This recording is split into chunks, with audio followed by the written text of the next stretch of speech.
یانەی زانکۆی جیهان لە یەکێک لە یاریەکانی هەفتەی 15 خولی پلەیەکی کوردستان لەسەر یاریگای یانەی پیشەسازی پێشوازی لە ئەڕەڵاتی هاوشاری کرد. لانیوە یەکەم هەردوو تیب لە ڕووی کۆنتڕۆڵی تۆپەوە لە یەک نزیک بوون، بەڵام کەمترین مەترسی بۆ سەرگۆڵی هەردوو تیب دروست بوو. زانکۆی جیهان دوو دەرفەتی مەترسیداری هەبوو، زۆر نزیک بوو لەوەی بەربەست یەکسانی بشکێنێت، بەڵام نیوە یەکەم گۆڵی لە خۆی نەگرت و با ئەنجامێکی سپی کۆتایی هات. لانیوەی دوم زانکۆی جیهان باڵادەستی یاریەکە بوو، بە پەرۆژ بوو بۆ گەیشتن بە گۆڵ. ئەم تۆپەی ڕێگای ستونی گرت، لەم دەرفەتەش ئیسماعیلی گۆڵ پارێز بەرپەرچی دانەوە. لە بەرامبەردا ئاڕاتیش ناوە بە ناوە مەترسی دەخستە سەر گۆڵەکەی خاوەن ماڵ، تاوەکو لە خلە چێشتاویەک فەرشید عینوڵای ئێرانی توانی بەربەستی یەکسانی بشکێنێت و لە نێو بەلێزمە باران گۆڵی یەکەم و پێشکەوتن بۆ ئاڕات تۆمار بکات. زانکۆی جیهان نزیک بوولەوەی بە گۆڵ یەکسانی بگاتەوە.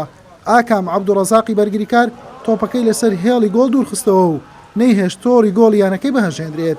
یاری بە تاکە گۆڵێکی پاک بە سوودی ئاڕات کۆتایی هات.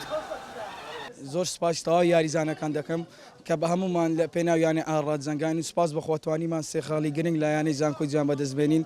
بەڕاستی زانکۆی جیهان یانەیەکی زۆر باش بوو، بەس ئەلحەمدولیلا ئەوڕۆکەمە موفەق بووین. سێ خاڵ یاریەکەمان بەدەست هێنا و لە تا ڕادەیەک چوونە پلەکانی پێشەوە لە قۆناغی دابەزین دوور کەتینەوە. هەندە جار تۆپانێ ینی عکس دەبتەوە ئەتوو ئەو پلان و ئەو وەیدادنەی هەندە جار ینی موفەق نابێت تێدا سەرکەوتوو ناوی.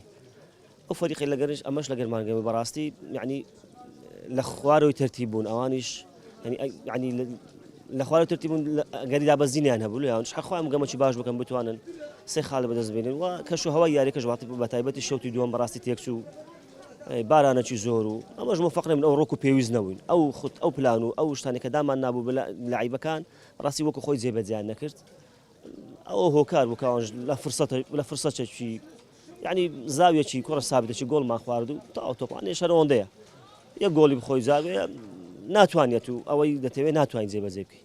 ئەو دوو یاریە مایەگەر ئەنجاممان باش ئینشاڵڵا بەسەر دەکەوین. هەر ئەوەندەی خۆمان حازر دەکەین و دنیاش کۆتایی نەهاتیە زاروێ ینی ئەتوو ئەو گەمە خراپی گەمەشکە باشتر دەبی شوان بەخوای گەورە سەر دەکەوین. بەم شێوەیە زانکۆی جیهان پلەی سێمیشی لە بەرژەوەندی دۆک لەدەستدا و بە 22 خاڵ کەوتە خانەی چوارەم و ئەرچی قوڕستر بوو بۆ گەیشتن بە نایاب. ئاڕەڕاتیش بە 16 خاڵ سەرکەوتە خانەی 12 و لە ناوچەی دابەزین دوورتر کەوتەوە. حوسێن محەممەد کەناڵی پێام هەولێر.